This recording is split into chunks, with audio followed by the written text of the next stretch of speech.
ராசியில் உச்சகுரு உட்கார்ந்து 9ஆம் இடத்தையும் வலிமையாக 5, 7, 9ஆம் இடங்களை பார்க்கிறார். மிக அட்டகாசமான மாதமாக இந்த மாதம் கண்டிப்பாக இருக்கும். குடும்பத்தில் முன்னேற்றம், இணைவு, குடும்பம் பிரியணும்னு நினச்சிக்கிட்டு இருந்தவங்க எல்லாருக்குமே மனமாற்றங்கள் வரக்கூடிய அமைப்பு. கடகராசிக்காரர்களுக்கு கஷ்டங்கள் விலகிவிட்டன, விடிந்து விட்டது அப்படிங்கிறது தான் உண்மை. இன்னும் ஒருபடி பொருளாதார முன்னேற்றம் அப்படியே தூக்கலாக இருக்கக்கூடிய தன்மைகள் இப்போது கண்டிப்பாக கடகராசிக்காரர்களுக்கு உண்டு.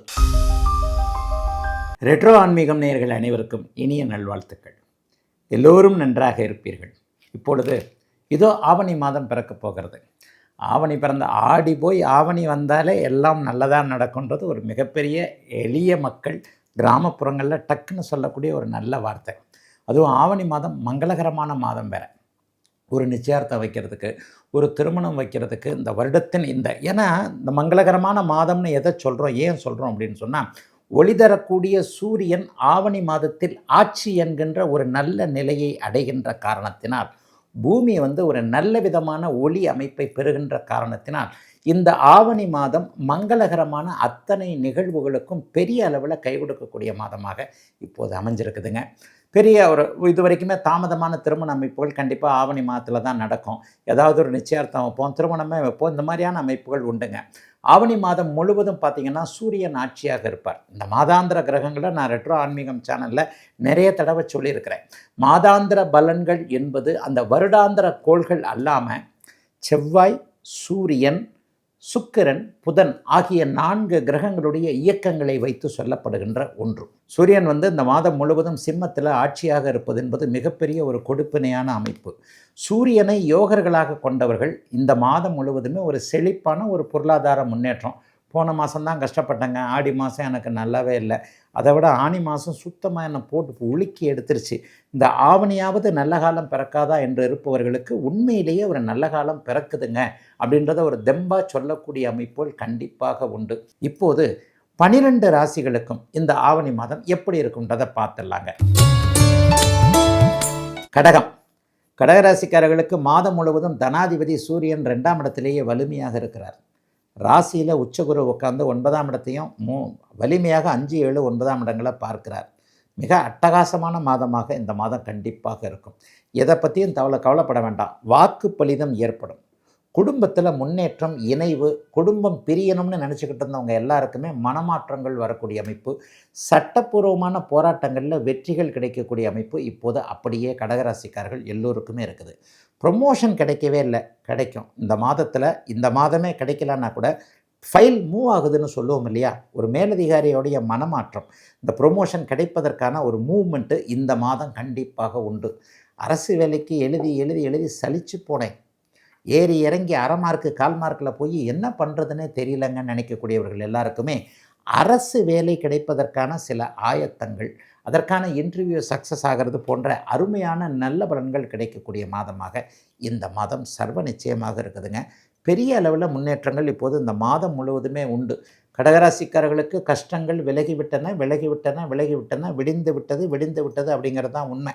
நல்லா யோசித்து பார்த்திங்கன்னா, பழைய 3 வருஷத்துக்கு முன்னாடி அட்டமத்த சென்னையில் கஷ்டப்பட்ட கஷ்டங்கள்லாம் இப்போது படிப்படியாக விலகி இருக்கிறது. இன்னும் ஒருபடி பொருளாதார முன்னேற்றம் அப்படியே தூக்கலாக இருக்கக்கூடிய தன்மைகள் இப்போது கண்டிப்பாக கடகராசிக்காரர்களுக்கு உண்டு. ஆண் பெண் இருப்பாளருக்கும் கல்வி அமைப்புகளில் இதுவரைக்கும் இருந்து வந்த தடைகள் விலகும். நல்ல காலேஜ் கிடைக்கும், நல்ல குரூப்பு படிக்க முடியும், மேற்படிப்பிற்கு அப்பா அம்மா சம்மதம், கல்வி கடன்கள் கிடைக்கக்கூடிய அமைப்பு, வெளிநாடு வெளிமாநிலத்திற்கு போக வேண்டும் என்கின்ற எண்ணத்தில் இருப்பவர்களுக்கு அதற்கான வாய்ப்புகள் கிடைக்கக்கூடிய தன்மைகள்.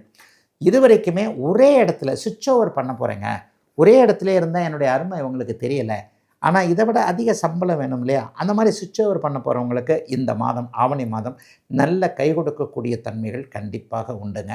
சிலருக்கு கிழக்கு திசை லாபங்கள் கிடைக்கக்கூடிய தன்மைகள் உண்டு. Singapore, Malaysia, Australia, Japan, China போன்ற நாடுகளில் இருக்கக்கூடிய நம்முடைய தமிழர்கள் எல்லாருக்குமே அருமையான யோக பலன்கள் நடக்கக்கூடிய அமைப்பு.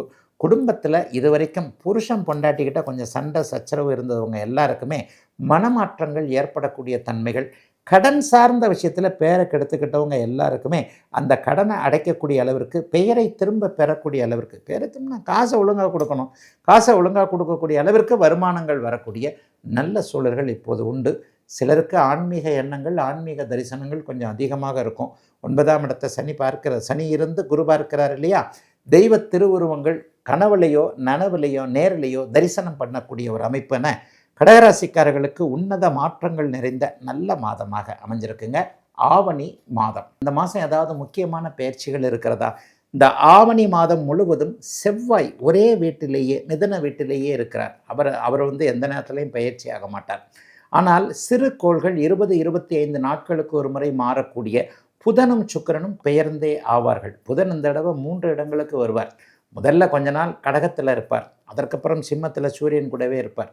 அதற்கப்புறம் ஆவணி மாதத்தின் இறுதி பகுதியில் பார்த்திங்கன்னா புதன் உச்சம் என்கின்ற அருமையான அமைப்பை அடைவார். புதன் எப்போவுமே உச்சம் அடைந்தாலே இந்த கல்வித்துறை, கணினித்துறை, கணக்கு வழக்கு, அக்கௌண்ட் போன்ற அமைப்புகள், அறிவால் பிழைக்கக்கூடிய சில புத்திசாலித்தனத்தால் பிழைக்கக்கூடிய தொழில்களை செய்யக்கூடியவர்கள் எல்லாருக்குமே மிகப்பெரிய நல்ல முன்னேற்றம் கண்டிப்பாக இந்த ஆவணி மாதங்களில் கண்டிப்பாக உண்டு. ஆகவே ஆவணி மாதம் எதிர்பார்ப்புகளுடன் கூடிய மாதமாகவே சில துறையினருக்கு கண்டிப்பாக இருக்கும். போன மாதம் வரைக்கும் நல்லா இல்லாதவங்களுக்கு சில சக்ஸஸ் கண்டிப்பாக உண்டு என்பதை புரிந்து கொள்ளலாம்.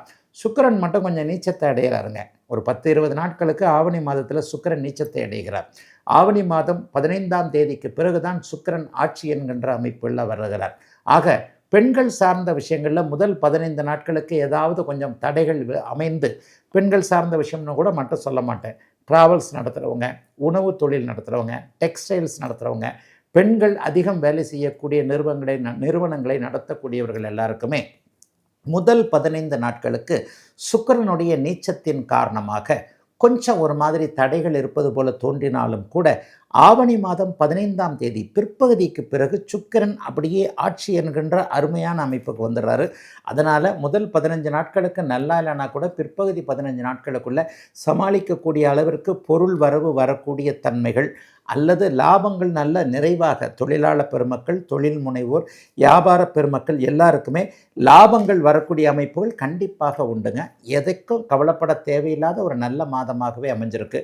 ஏதாவது குறிப்பிட்ட சில விஷயங்கள் இருக்கா அப்படின்னு பார்த்தீங்கன்னா, சனி பகவானை உச்சகுருவும் சுக்கிரனும் பார்ப்பது என்பது சனியினால் கொஞ்சம் கடுமையான கெட்ட பலன்கள் நடந்து கொண்டிருக்கக்கூடிய சிலருக்கு அதை அப்படியே அடக்கி வைக்கக்கூடிய அமைப்பு.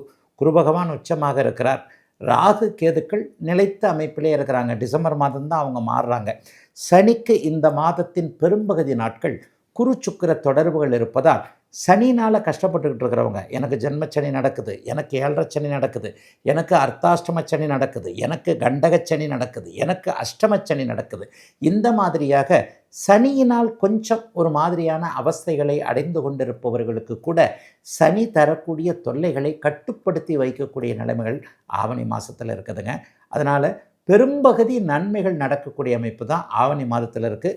சூரியன் கேதுவோடு சேர்ந்தாலும் கூட ராகுவோடு சேர்வதைப் போல ஒரு துன்பங்களை கொடுக்க மாட்டார் என்பதால் பெரிதும் எதிர்பார்க்கக்கூடிய அமைப்புகளில்தான் அமைந்திருக்குதுங்க இந்த ஆவணி மாதம் எல்லா துறையினருக்கும்.